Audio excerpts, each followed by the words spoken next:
بسم الله الرحمن الرحيم. وعن ابن عباس رضي الله عنهما قال: جاء إبراهيم بأم إسماعيل وبابنها إسماعيل وهي ترضعه حتى وضعها عند البيت عند دوحة فوق زمزم في أعلى المسجد، وليس بمكة يومئذ أحد وليس بها ماء، فوضعهما هناك ووضع عندهما جرابا فيه تمر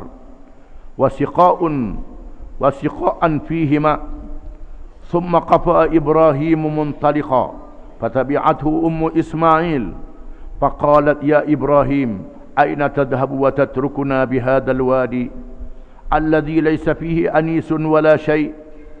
فقال له ذلك مرارا وجعل لا يلتفت إليها. قالت له: الله أمرك بهذا؟ قال: نعم. قالت: إذن لا يضيعنا. ثم رجعت.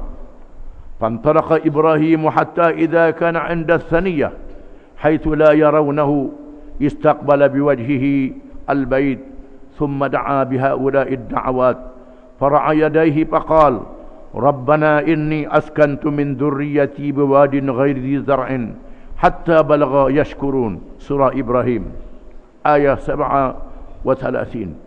وجعلت أم إسماعيل ترضع إسماعيل وتشرب من ذلك الماء حتى إذا نفد ما في السقاء عطشت وعطش ابنها، وجعلت تنظر إليه يتلوى أو قال يتلبط، فانطلقت كراهية أن تنظر إليها، فوجدت الصفا أقرب جبل في الأرض يليها، فقامت عليه ثم استقبلت الوادي تنظر هل ترى أحدا، فلم ترى أحدا، فهبطت من الصفا حتى إذا بلغت الوادي رفعت طرف درعها، ثم سعت سعي الإنسان المجهود حتى جاوزت الوادي، ثم أتت المروة فقامت عليها فنظرت هل ترى أحدا، فلم ترى أحدا، ففعلت ذلك 7 مرات. قال ابن عباس رضي الله عنهما: قال النبي صلى الله عليه وسلم: فذلك سعي الناس بينهما. فلما أشرفت على المروة سمعت صوتا فقالت: صح، تريد نفسها، ثم تسمعت فسمعت أيضا فقالت: قد أسمعت، إن كان عندك غواث فإذا هي بالملك إن موضع زمزم، فبحث بعقبه أو قال بجناحه حتى ظهر الماء، فجعلت تحوضه وتقول بيدها هكذا، وجعلت تغترف الماء في سقائها وهو يفور بعدما تغرف. وفي رواية بقدر ما تغرف.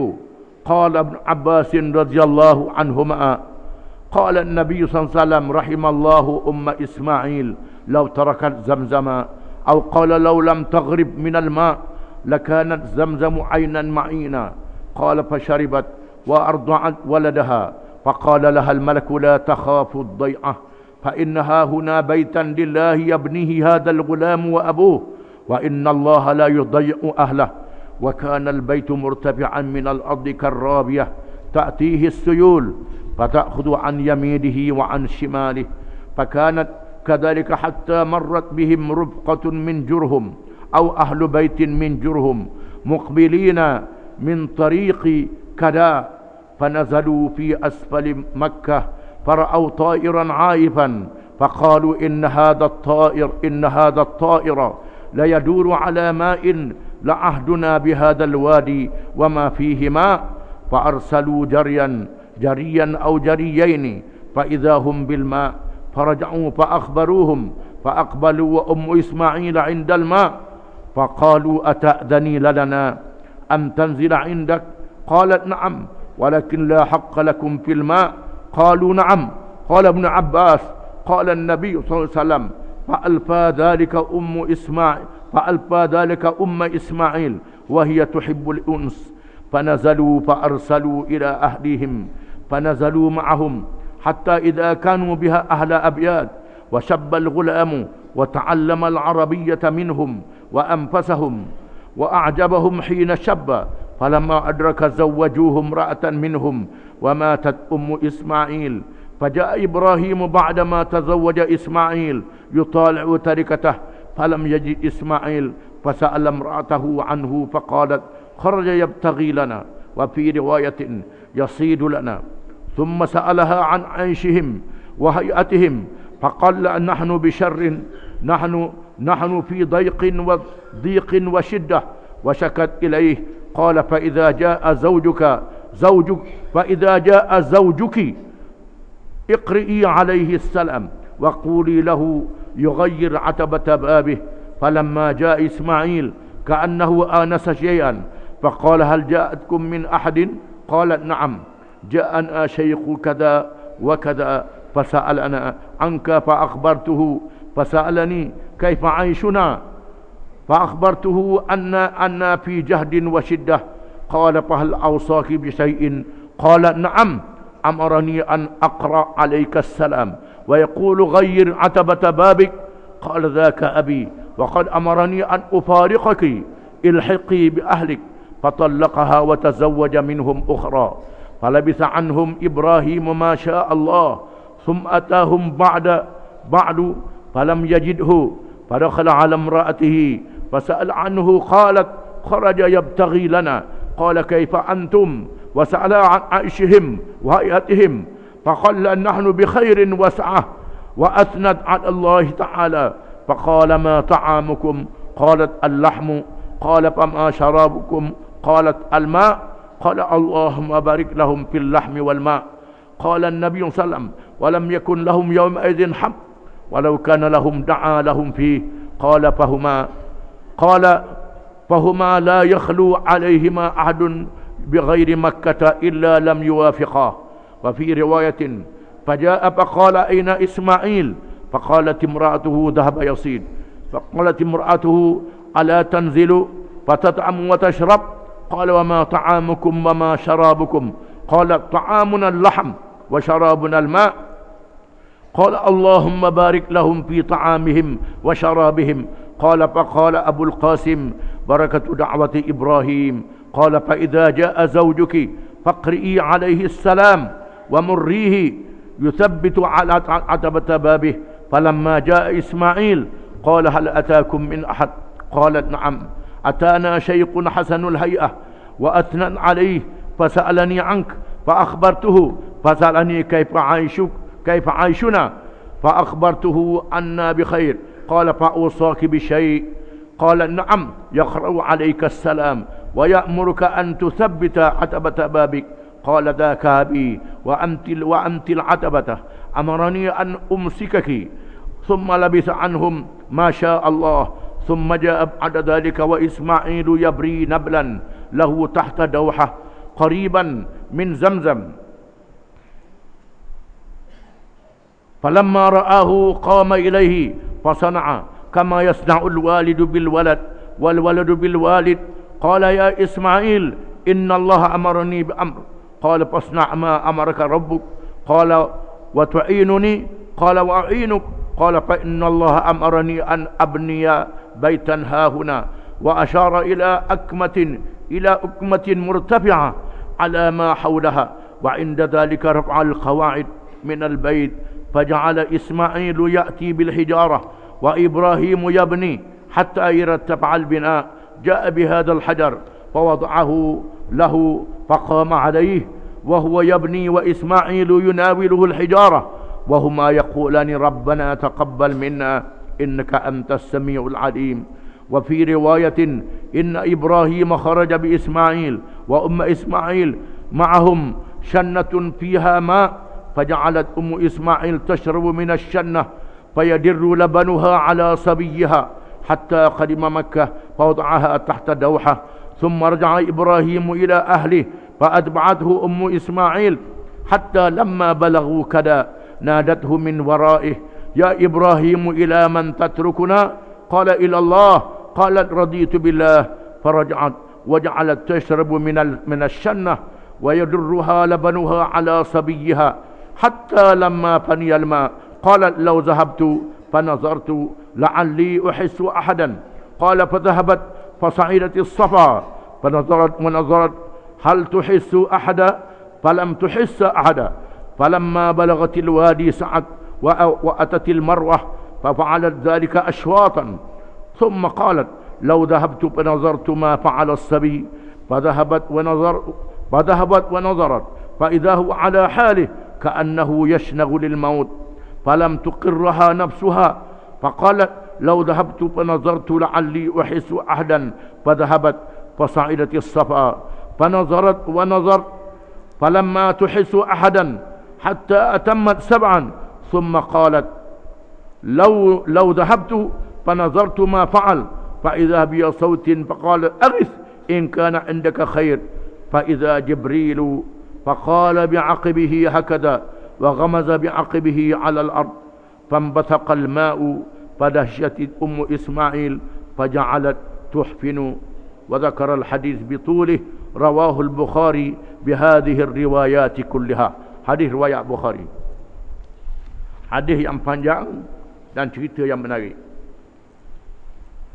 Maknanya dari Ibnu Abbas radhiyallahu anhuma, katanya datang Ibrahim bersama dengan ibu Ismail, iaitu Hajar, membawa anaknya Ismail dalam keadaan masih menyusu. Lalu Ibrahim meletaknya di sisi Kaabah yang ada pada hari ini, di sisi pokok yang besar di atas telaga Zamzam yang terletak di atas masjid yang ada sekarang. Dalam keadaan Mekah pada hari itu tidak ada seorang penduduk pun, dan tidak ada air sedikit pun. Lalu Ibrahim meletakkan keduanya di situ dan meletakkan bersama keduanya bekas buah tamar dan bekas air. Kemudian Ibrahim berpusing untuk meninggal mereka berdua. Lalu ibu Ismail, Hajar, ikut belakang Ibrahim dan berkata, wahai Ibrahim, adakah engkau hendak tinggalkan kami di lembah ini? Lembah yang tidak ada manusia, yang tidak ada sesuatu pun. Hajar berkata berulang kali. Dan Ibrahim tidak berpaling kepadanya. Lalu Hajar berkata, adakah Allah yang memerintahmu dengan perkara ini? Ibrahim menjawab, ya. Kata Hajar, kalau begitu Allah tidak akan membiarkan kami. Kemudian dia berundur. Lalu Ibrahim bertolak pergi sehingga sampai di Saniyah. Saniyah ni nama tempat yang mereka tidak melihat lagi Ibrahim. Tak nampak. Ibrahim berpaling ke arah Kaabah, kawasan yang belum didirikan lagi Kaabah. Kemudian berdoa dengan doa-doa ini, dengan mengangkat tangan. Rabbana inni askantu min dhurriyyati biwadin ghairi zar'in 'inda baitikal muharram. Rabbana liyuqimus salah faj'al afidatan minan nasi tahwi ilaihim warzuqhum minas samarat la'allahum yashkurun. Maknanya surah Ibrahim ayat 37. Wahai Tuhan kami, sesungguhnya aku meninggalkan zuriat keturunanku di lembah yang tidak ada tanaman, di sisi rumahmu yang diharamkan. Makna diharamkan memburu, diharamkan melakukan perkara yang dilarang di tanah suci. Wahai Tuhan, jadikanlah mereka orang-orang yang mendirikan sembahyang Jadikanlah hati-hati manusia cenderung kepada mereka. Jadikanlah hati-hati sebahagian manusia cenderung kepada mereka. Dan beri rezeki kepada mereka daripada buah-buahan. Mudah-mudahan mereka menjadi orang-orang yang bersyukur. Ayat ini mengesahkan, hadis mengesahkan bagaimana Ibrahim dan isterinya bersedia menunaikan apa sahaja perintah Allah Ta'ala. Menunjukkan ketaatan yang sungguh, Islam yang sebenar. Setelah Ibrahim berjaya ujian yang dilakukan oleh kezaliman Namrud, maka Allah Ta'ala pilih Ibrahim menjadi rasul yang besar.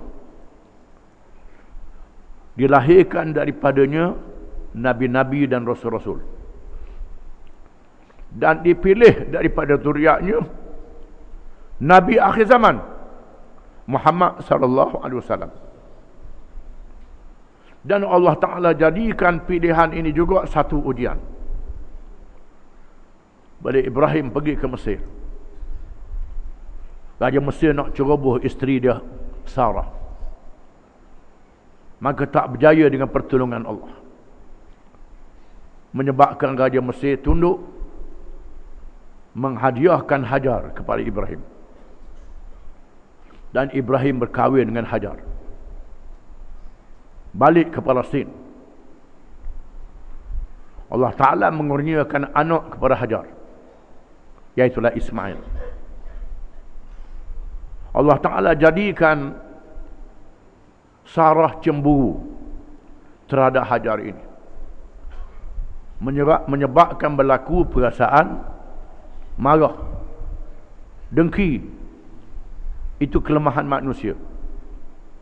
Lalu Allah perintah Ibrahim menghantar Hajar dengan anak yang baru dilahirkan, Ismail, ke Mekah. Sampai di Mekah dalam keadaan air ada dalam bekas sikit, kemudian sedikit buah tamar dalam bekas untuk menjadi bekalan. Paling-paling tengok tak ada orang, tak ada manusia, tak ada air. Ada pohon kayu jarang-jarang. Pohon kayu jarang-jarang. Lalu dia letak berhampiran dengan satu pohon kayu. Dia letak di situ Hajar dan Ismail dengan bekalannya. Dengan tidak memberitahu apa-apa, Ibrahim berundur, takut Hajar tak mau ikut. Ini perintah yang sangat berat. Ibrahim berundur, tak kata apa. Lalu Hajar merasakan dia akan ditinggal. Hajar ikut belakang, tanya Ibrahim, adakah nak tinggal kami di sini? Ibrahim diam, tak beritahu. Maknanya Ibrahim juga sedih. Tapi ini perintah Allah, Allah yang perintah. Hajar tanya berapa kali, Ibrahim diam. Lalu Hajar bertanya, adakah ini perintah Allah? Ibrahim kata, ya, ini perintah Allah. Hajar juga beriman, menunjukkan ketinggian iman dia. Kata Hajar, kalau inilah perintah Allah, saya percaya Allah tidak akan membiarkan kami. Walaupun tak ada manusia, mungkin ada binatang buas, air tak ada, makanan tak ada, apa tak ada, bekal itu saja. Kalau ini perintah Allah, Allah tidak akan membiarkan kami, kata Hajar. Sanggup tinggal di situ, ditinggalkan di situ dengan anak yang masih kecil, dengan yakin kepada Allah. Di sinilah sampai hari ini kita berselawat pada masa tahiyat, Allahumma salli ala Muhammadin wa ala ali Muhammad kama sallaita ala Ibrahim wa ala ali Ibrahim wa barik ala Muhammadin wa ala ali Muhammad kama barakta ala Ibrahim wa ala ali Ibrahim. Ya Allah, ya Tuhanku, berilah selawatmu kepada Muhammad, keluarga Muhammad, sebagaimana engkau selawat kepada Ibrahim dan keluarga Ibrahim. Beri berkat pada Muhammad dan keluarga Muhammad, sebagai berkat pada Ibrahim dan keluarga Ibrahim. Dibaca sampai hari ini. Ini kerana kemuliaan yang Allah Ta'ala beri pada Ibrahim, isteri dan zuriat keturunannya, termasuk Nabi Muhammad sallallahu alaihi wasallam. Ini dia. Banding dengan kita, tak boleh pitih sikit, tak boleh benda sikit. Kalau ada benda baru nak ikut Islam. Tak ada benda tak ikut Islam. Ini Islam jenis apa ni? Islam jenis apa? Ini kena faham. Ini makna yang besar cerita ni. Sambung cerita ni, waja'alat ummu Ismail, maka bermulalah ibu Ismail, iaitu Hajar, menyusukan Ismail,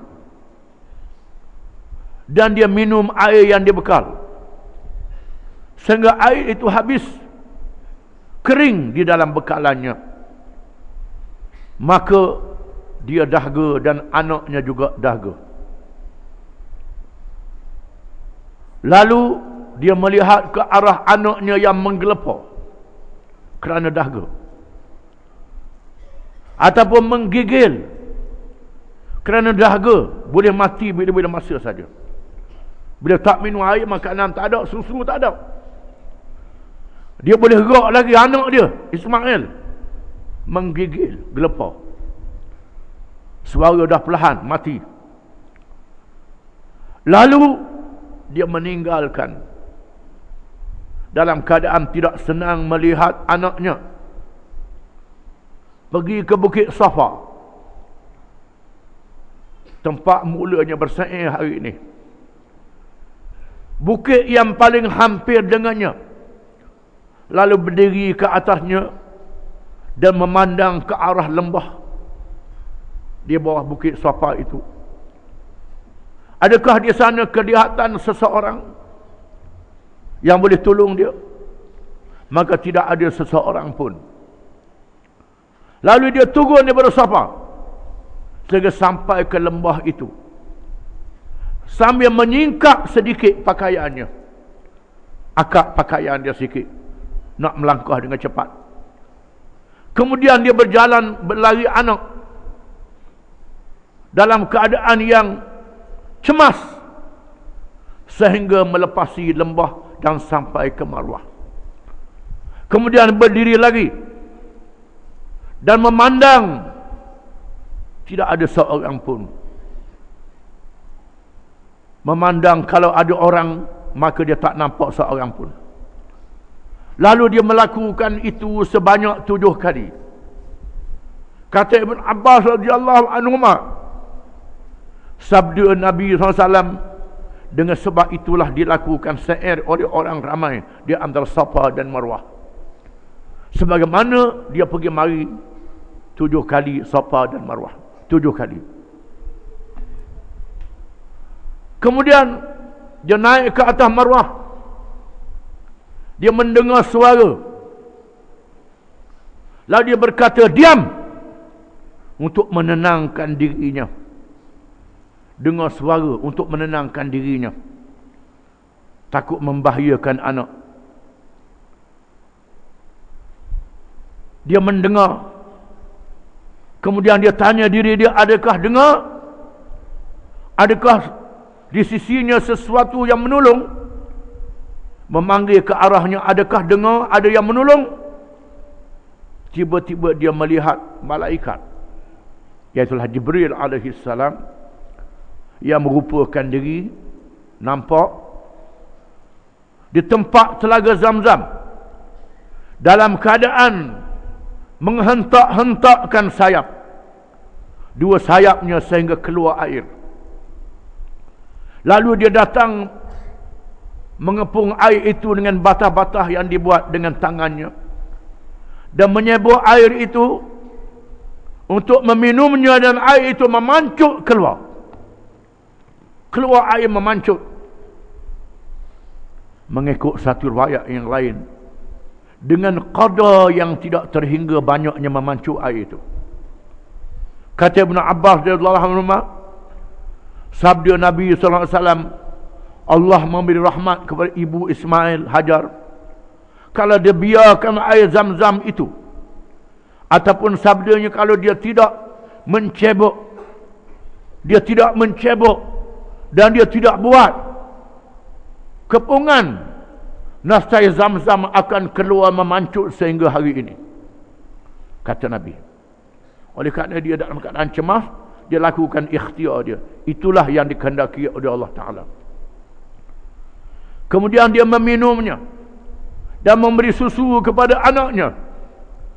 Lalu malaikat itu berkata, dia tak kenal malaikat itu siapa dia. Kata malaikat iaitulah Jibril. Kita akan baca kemudian. Jangan kamu takut hilang air ini. Jangan takut air ini habis, kata Jibril. Di sini akan didirikan rumah bagi Allah. Anaknya dan ayahnya akan mendirikan rumah itu. Sesungguhnya Allah tidak akan membiarkan ahlinya, yang ahli yang duduk di Kaabah ini, di mana tempat Kaabah itu merupakan satu pusut, satu tanah tinggi yang dihakis oleh air-air banjir di sebelah kanan dan kirinya. Tiba-tiba lalu satu rombongan daripada kabilah Arab yang bernama kabilah Jurhum. Jurhum satu kabilah Arab yang datang dari negeri Yaman, yang musafir di semenanjung Arab. Musafir di padang pasir, bawa binatang-binatang ternakan, di mana ada rumput berhenti, di mana tempat ada air berhenti, kerana padang pasir ini payah air.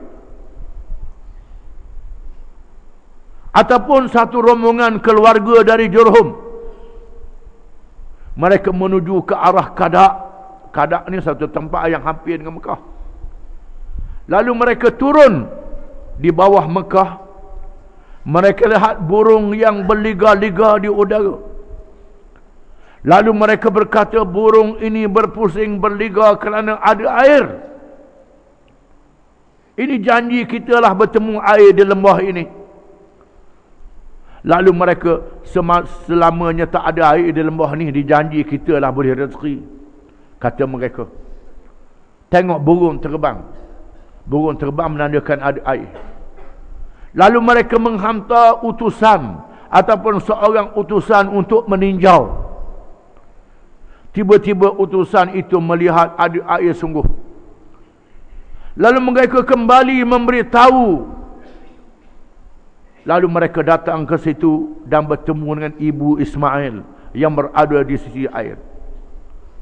Lalu mereka berkata, adakah kamu izinkan kami duduk di sini bersamamu?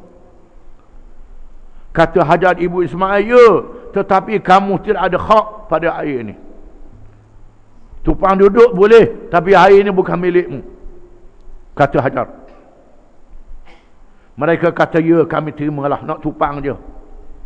Kata Ibn Abbas, lalu mereka berjinak-jinak dengan ibu Ismail, menemani ibu Ismail dalam keadaan dia sangat memerlukan teman.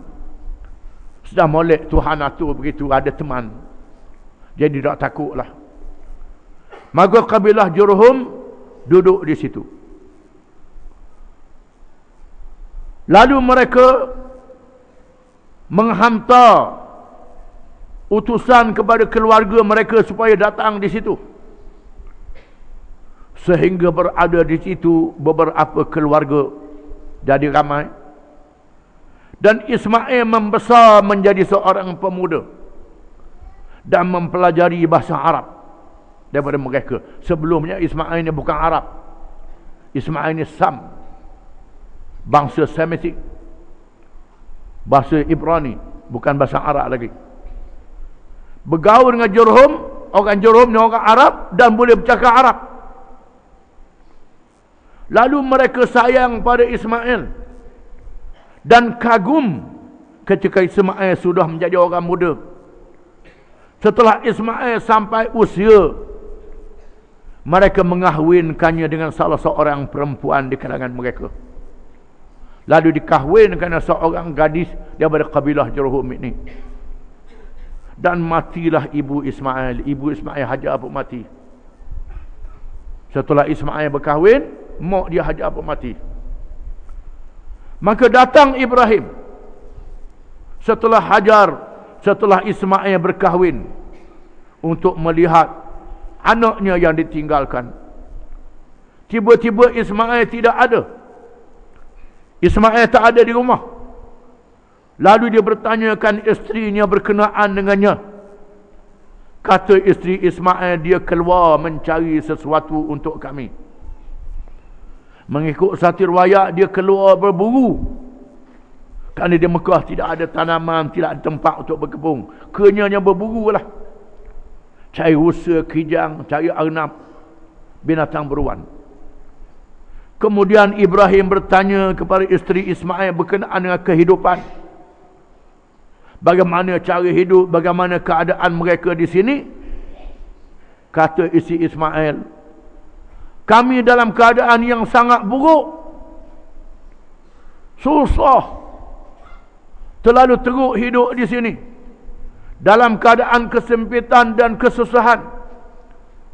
Dan dia mengadu kepada orang tua ni yang dia tak kenal. Itu Nabi Ibrahim. Mengadulah susah nak makan, susah nak hidup di sini. Lalu Ibrahim berkata, apabila suamimu pulang, sampaikan kepadanya salamku. Dan katakan kepadanya, ubah bendul pintu rumah ini. Kata Ibrahim, sampaikan salam kepada suamimu, bendul rumah ni tukar lain. Kata Ibrahim, beritahu kepada suamimu, bendul rumah ni tukar. Tak boleh bendul ni tukar bendul lain. Lalu Ismail pulang dalam keadaan dia merasakan ada sesuatu yang datang, ada orang yang datang. Dia terasa. Lalu dia bertanya pada isterinya, adakah datang kepada kamu seseorang? Jawab isterinya, ya, ada mari datang seorang yang tua. Sifatnya begini-begini. Dia bertanya berkenaan denganmu. Lalu saya beritahu, pergi berburu. Dia bertanya saya tentang kehidupan di sini. Saya beritahu kehidupan di sini susah. Nak dapat rezeki susah, kehidupannya susah. Ismail tanya, ada ke dia pesan apa-apa? Kata isteri Ismail, ya. Dia suruh saya sampaikan salam. Dan dia kata, tukar bendul pintu rumah ini. Kata Ismail, yang datang itu ayahku. Yang datang tu ayahku. Dan dia suruh aku menceraikanmu. Baliklah ke rumah keluargamu. Ismail menceraikan isterinya. Lalu berkahwin pula dengan perempuan yang lain. Dengan gadis yang lain. Tak berapa lama Ibrahim datang mengikut apa yang dikehendaki oleh Allah. Kemudian dia datang. Selepas itu dalam keadaan Ismail tidak ada di rumah juga. Lalu dia masuk menemui isteri Ismail dan bertanya tentangnya. Lalu isteri Ismail menjawab, Ismail keluar mencari rezeki untuk kami. Ibrahim kata, bagaimana kehidupan kamu? Lalu dia berkata, kehidupan kita, keadaan kita alhamdulillah dalam keadaan baik dan memuji Allah Ta'ala. Kehidupannya alhamdulillah, ada rezeki, Tuhan bagi rezeki. Lalu Ibrahim tanya, apa makanan kamu? Makan apa? Kata isteri Ismail, kami makan daging. Daging dia ada. Apa minuman kamu? Minum air biasa. Lalu Ibrahim berdoa, Allahumma barik lahum fil lahmi wal ma'. Ya Allah, ya Tuhanku, berkatilah untuk mereka daging dan air yang menjadi rezeki kepada mereka. Sabda Nabi SAW, pada hari itu tidak ada biji-bijian. Gandum tak ada, kacang tak ada, berah tak ada, tak ada. Yang adanya daging dengan air je makanan. Itu makanan. Kalaulah ada, nescaya Ibrahim doa untuk mereka. Kalau dia sebut, kalau isteri Ismail itu sebut, ada gandum ada apa, Ibrahim doa. Maka nescaya tidak hilang daripada keduanya, daripada seseorang pun di Mekah.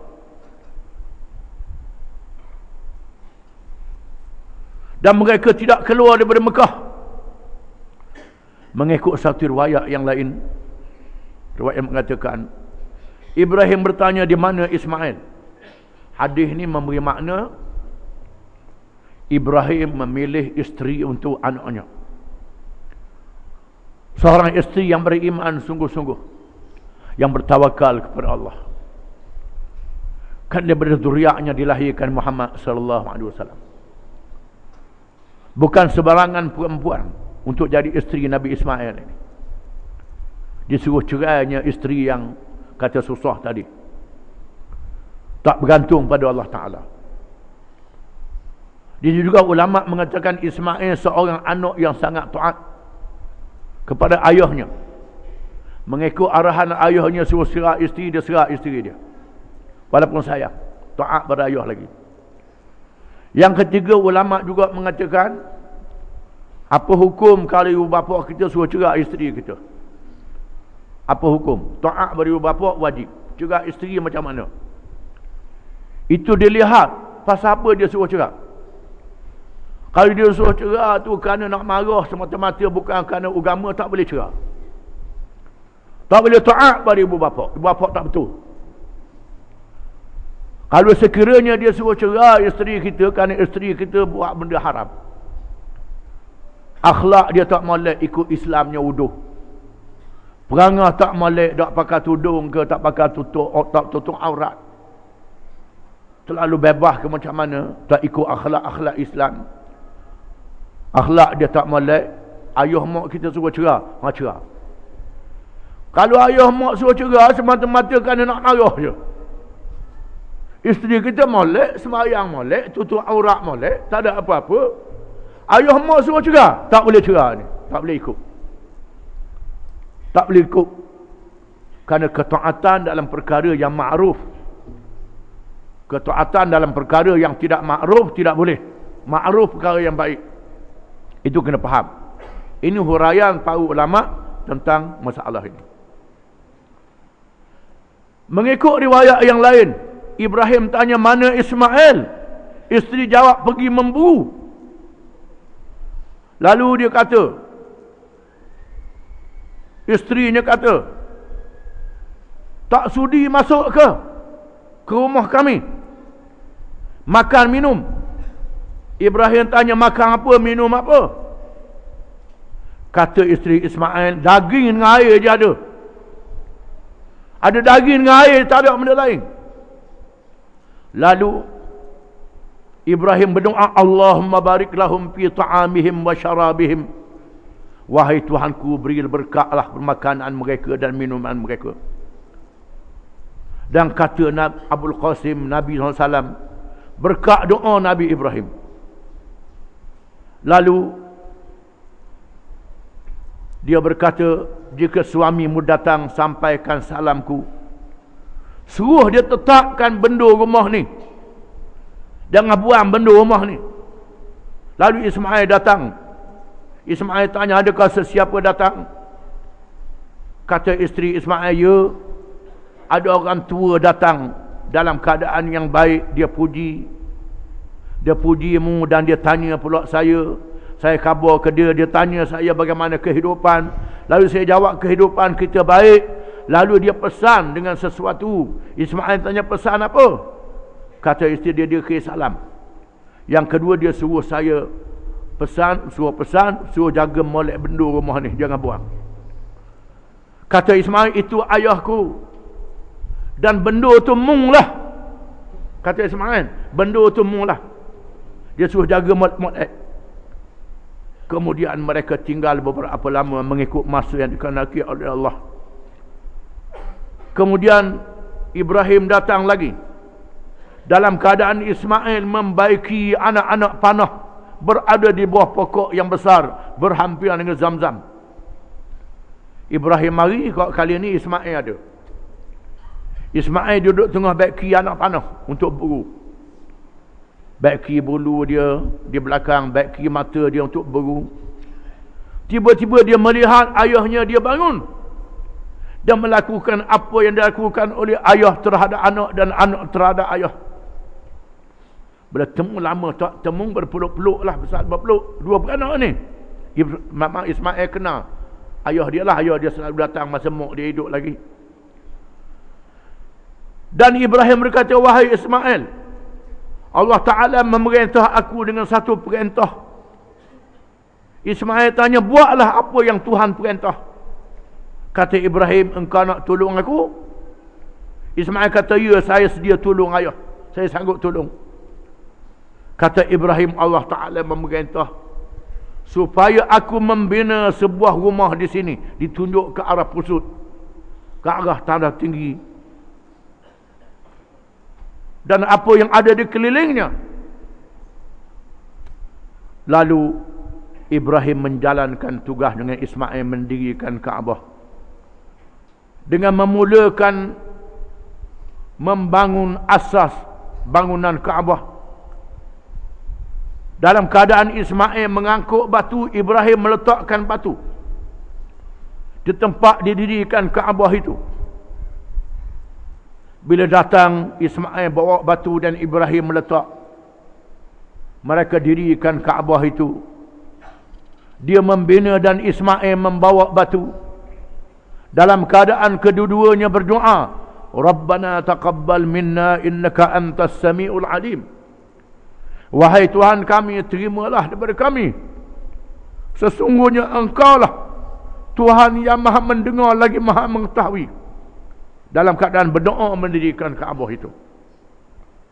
Mengikut satu riwayat, sesungguhnya Ibrahim keluar membawa Ismail dan ibu Ismail. Bersama dengan mereka bekas air. Dan ibu Ismail memberi susu. Meminum air daripada bekas itu.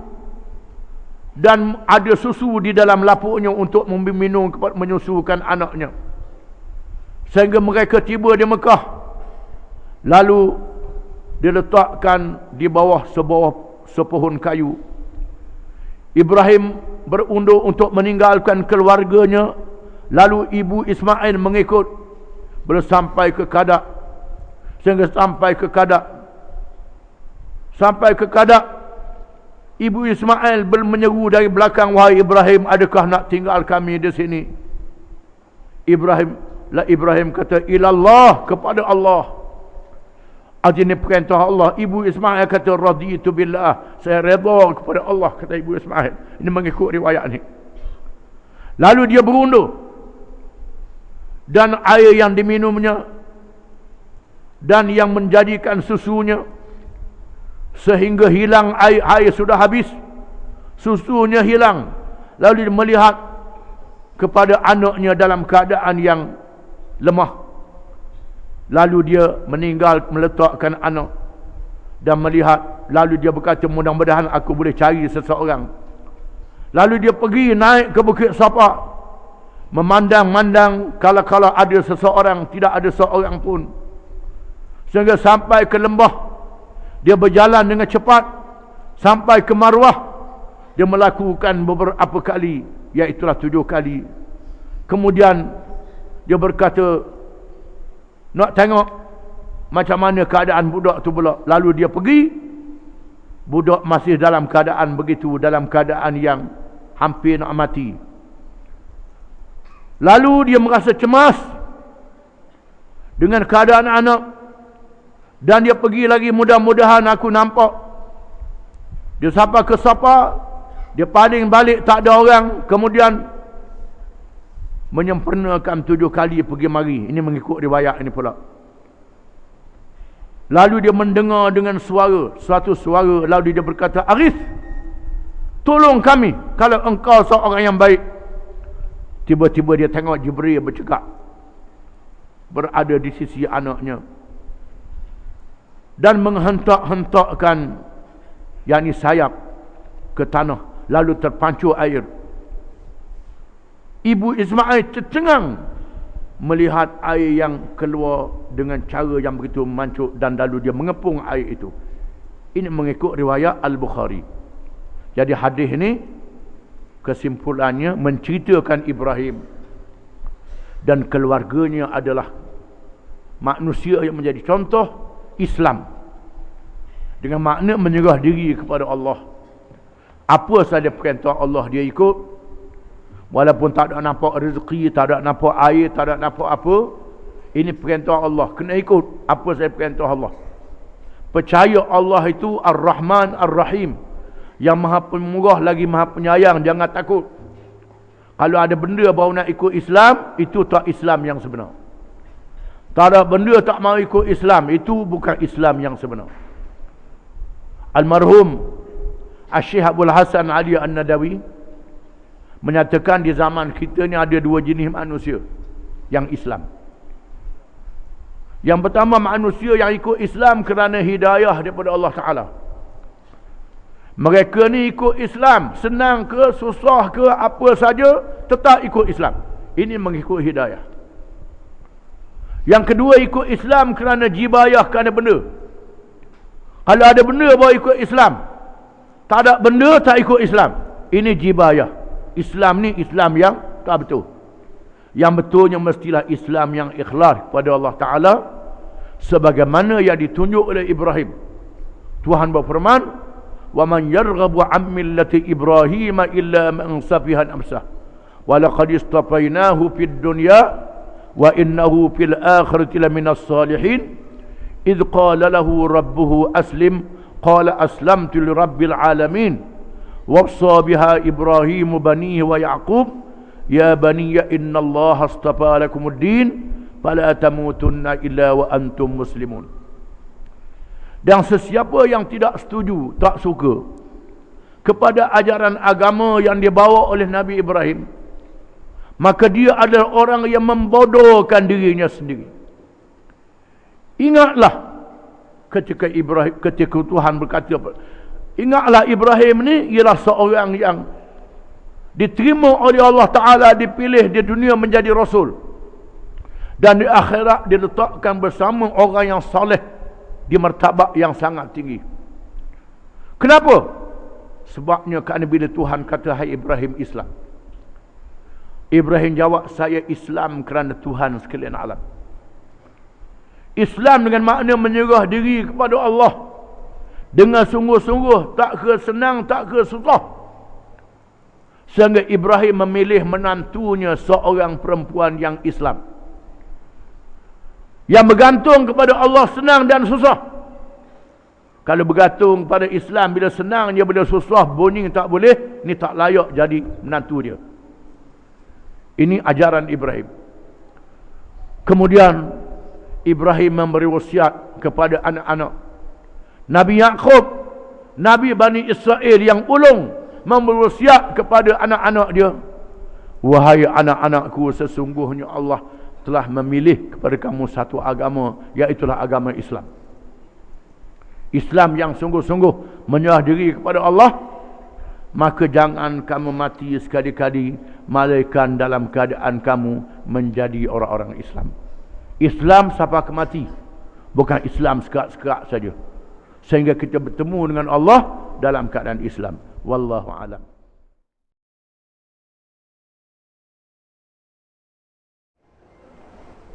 Bismillahirrahmanirrahim. An Sa'id bin Zaid radhiyallahu anhu qala, sami'tu Rasulullah sallallahu alaihi wasallam yaqul, al-kam'atu minal man wa ma'uha shifaa'un lil 'ain, muttafaqun alaih. Dan dari Sa'id bin Zaid radhiyallahu an, katanya, aku telah mendengar Rasulullah SAW bersabda, Al-Kam'ah itu daripada Alman, dan airnya boleh menyembuhkan penyakit mata. Hadis ini termasuk dalam Tib Nabawi. Tib Nabawi ialah ilmu perubatan yang diriwayatkan daripada Nabi SAW. Orang yang meriwayatkan hadis ini Sa'id bin Zaid radhiyallahu an, iaitulah salah seorang daripada 10 orang sahabat yang dijamin syurga daripada Allah, yang disampaikan oleh Nabi SAW. Di samping 4 orang khulafa Rashidin, ada lagi 10 orang, semuanya campur. Di antara Sa'id bin Zaid radhiyallahu an, termasuk di kalangan orang-orang yang awal masuk Islam. Masuk Islamnya lebih dulu daripada Sayyidina Umar bin Khattab radhiyallahu an. Dan Sa'id bin Zaid ini adalah adik ipar Sayyidina Umar bin Khattab radhiyallahu an. Ia menjadi punca Islamnya Sayyidina Umar. Bila terbongkar rahsia Sa'id bin Zaid masuk Islam, maka puak-puak Abu Jahal jumpa Sayyidina Umar, mung kuat sangat lawan Muhammad. Adik ipar Umar sendiri yang masuk Islam. Duduk larang orang lain masuk Islam. Adik iparmu, adikmu masuk Islam. Dengan marah Sayyidina Umar membawa pedang untuk mencari Sa'id bin Zaid. Pergi ke rumah dia, didapati bunyi orang duduk baca, kerana ada orang duduk mengajar Quran. Bila dia katok pintu dengan kuat, dengar suara Sayyidina Umar, maka yang tukang ngajar nusuk, ketakutan. Sayyidina Umar masuk, terus terpa kepada adik ipar dia, menyebabkan jatuh, dipukul dan bergomor. Kemudian adik ipar dia lawan, kemudian adik dia sendiri lawan. Setelah berbalah, nya lepas darah adik dia sendiri. Lalu mari rasa kesian pula. Setelah adik dia berdarah, Sayyidina Umar mengambil, ada surat. Ada surat, iaitulah Quran yang dibaca. Bila Sayyidina Umar baca Quran, ketar Sayyidina Umar, mukjizat Quran, ketar. Lalu akhirnya Tuhan beri hidayah, boleh tak masuk Islam? Boleh tak masuk Islam? Mula-mula dia nak baca riwayatnya, mu tak boleh baca. Adik dia kata, mu kena mandi dulu, mu najis, kafir.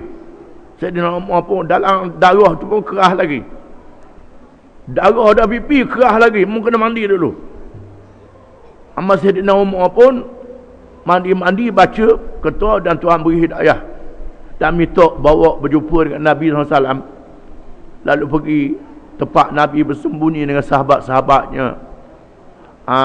Lalu panggil, dia takut pintu, nampak Sayyidina Umar, pedang pula ada, pedang dia bawa juga, menyebabkan masing-masing dalam ketakutan.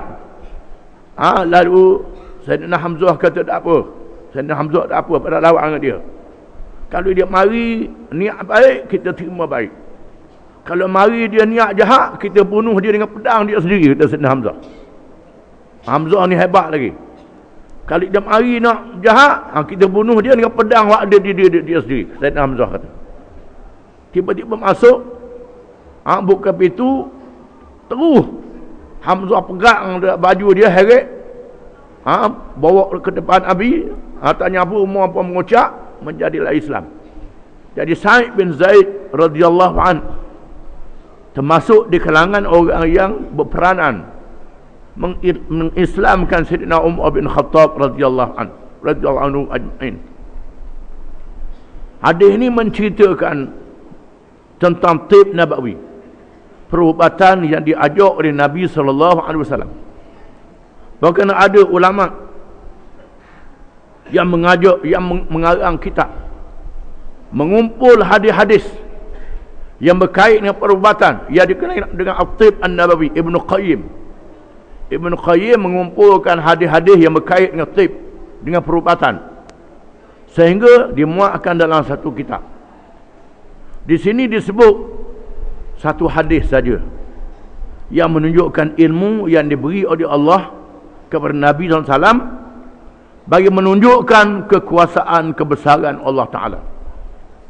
Al-Kam'ah, Kam'ah ni ialah